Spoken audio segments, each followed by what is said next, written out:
നമസ്കാരം. ഹോർമൂസ് ദ്വീപിന്റെ ചരിത്ര വഴിയിലൂടെ നമുക്കൊന്ന് സഞ്ചരിച്ചാലോ? ഹോർമൂസ് കടൽ ഇടുക്കിന്റെയും ആ പ്രദേശത്തിന്റെയും ചരിത്രം ലോക ചരിത്രത്തിലെ തന്നെ ഏറ്റവും പ്രധാനപ്പെട്ട ഭാഗങ്ങളിലൊന്നാണ്. തന്ത്രപ്രധാനമായ ഇതിന്റെ സ്ഥാനം കാരണം പുരാതന കാലം മുതൽക്കേ വൻ ശക്തികൾ ഈ പ്രദേശത്തിനായി മത്സരിച്ചിട്ടുണ്ട്. ഹോർമൂസിന്റെ പൂർണ്ണ രൂപത്തിലുള്ള ചരിത്രത്തിലൂടെ നമുക്ക് നീങ്ങിയാലോ? പേർഷ്യൻ ഗൾഫിനെയും ഒമാൻ ഉൾക്കടലിനെയും ബന്ധിപ്പിക്കുന്ന ഇടുങ്ങിയ ജലപാതയാണ് ഹോർമൂസ് കടലിടുക്ക്. ലോകത്തിലെ എണ്ണ വ്യാപാരത്തിന്റെ ഏതാണ്ട് 1/3 ഭാഗവും കടന്നു പോകുന്നത് ഇതിലൂടെയാണ്. അതുകൊണ്ട് തന്നെ സാമ്പത്തികമായും സൈനികമായും ഇത് വലിയ പ്രാധാന്യം നേടുന്നുണ്ട്. പുരാതന കാലം മുതൽക്ക് പേർഷ്യൻ സാമ്രാജ്യങ്ങളുടെ നിയന്ത്രണത്തിലായിരുന്നു ഈ പ്രദേശം. അക്യുമെനിഡ്, പാർത്തിയൻ, സസാനിൻ സാമ്രാജ്യങ്ങൾ ഹോർമൂസിനെ ഒരു പ്രധാന വ്യാപാര കേന്ദ്രമായി ഉപയോഗിച്ചു. ഇന്ത്യയിൽ നിന്നും ചൈനയിൽ നിന്നുള്ള കപ്പലുകൾ ഇവിടെ വരികയും സുഗന്ധവ്യഞ്ജനങ്ങളും പട്ടുതുണികളും കൈമാറുകയും ചെയ്തു. 11-ാം നൂറ്റാണ്ടിൽ സ്ഥാപിതമായ ഹോർമൂസ് രാജ്യം 15-ാം നൂറ്റാണ്ടോടെ ലോകത്തിലെ തന്നെ ഏറ്റവും സമ്പന്നമായ വ്യാപാര കേന്ദ്രങ്ങളിൽ ഒന്നായി മാറി. ലോകം ഒരു മോതിരമാണെങ്കിൽ അതിലെ മുത്താണ് ഹോർമൂസ് എന്ന് അക്കാലത്ത് സഞ്ചാരികൾ വിശേഷിപ്പിച്ചു. അറബികളും പേർഷ്യക്കാരും ഭരിച്ചിരുന്ന ഈ പ്രദേശം ഒരു വലിയ വാണിജ്യ നഗരമായി വളർന്നു.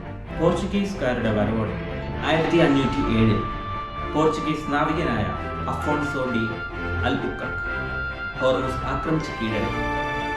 ഇന്ത്യയിലേക്കുള്ള സമുദ്രപാത നിയന്ത്രിക്കാൻ ഹോർമൂസ് അത്യാവശ്യമാണെന്ന് അവർ മനസ്സിലാക്കി. അവർ അവിടെ വലിയൊരു കോട്ട പണിയുകയും Fort of Our Lady of Conception കപ്പലുകളിൽ നിന്ന് നികുതി പിരിക്കാൻ തുടങ്ങുകയും ചെയ്തു. ഏകദേശം ഒരു നൂറ്റാണ്ടിലധികം പോർച്ചുഗീസുകാർ ഇവിടെ ആധിപത്യം തുടങ്ങി. പേർഷ്യക്കാരുടെ തിരിച്ചുവരവ് 1622 പേർഷ്യൻ ഭരണാധികാരിയായ ഷാ അബ്ബാസ് ഒന്നാമൻ ബ്രിട്ടീഷ് ഈസ്റ്റ് ഇന്ത്യ കമ്പനിയുടെ സഹായത്തോടെ പോർച്ചുഗീസുകാരെ ഹോർമൂസിൽ നിന്ന് പുറത്താക്കി. ഇതിനുശേഷം ഹോർമൂസ് ദ്വീപ് പ്രാധാന്യം കുറയുകയും ചെയ്തു. അതേപോലെ കരയിലുള്ള ബന്ദർ അബ്ബാസ് എന്ന തുറമുഖം പ്രധാന കേന്ദ്രമായി മാറുകയും ചെയ്തു.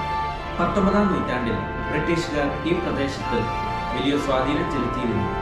എന്നാൽ 20-ാം നൂറ്റാണ്ടിൽ എണ്ണയുടെ കണ്ടുപിടുത്തത്തോടെ ഹോർമൂസ് കടലിടുക്കിന്റെ പ്രാധാന്യം വീണ്ടും വർദ്ധിച്ചു.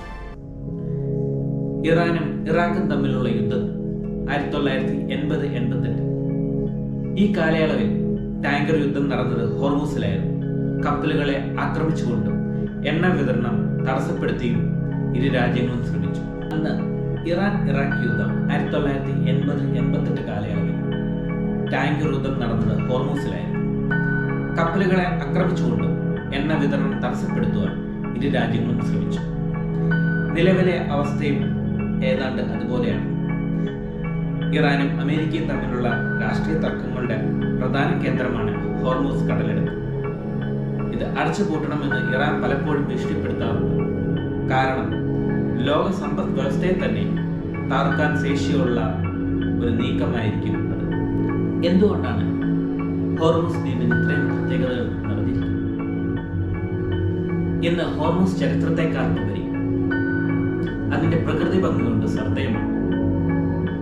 ഒന്നാമതായി പറഞ്ഞു കഴിഞ്ഞാൽ ഇവിടുത്തെ മണ്ണിൽ ഇരുമ്പിന്റെ അംശം കൂടുതലായതിനാൽ മണ്ണും കടൽ തീരത്തെ വെള്ളവും ചുമന്ന നിറത്തിൽ കാണപ്പെടുന്നു. ഇതിനെ റെയിൻബോ ഐലൻഡ് എന്ന് അറിയപ്പെടുന്നു.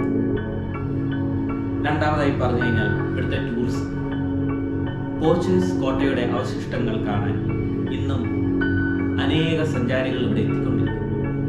ചുരുക്കത്തിൽ നൂറ്റാണ്ടുകളായി ലോകശക്തികളുടെ പടയോട്ടങ്ങൾക്കും കച്ചവടങ്ങൾക്കും സാക്ഷ്യം വഹിച്ച ഹോർമൂസ് ഇന്നും ലോകത്തിന്റെ സാമ്പത്തിക ഭദ്രതയിൽ നിർണായക പങ്ക് വഹിക്കുന്നു.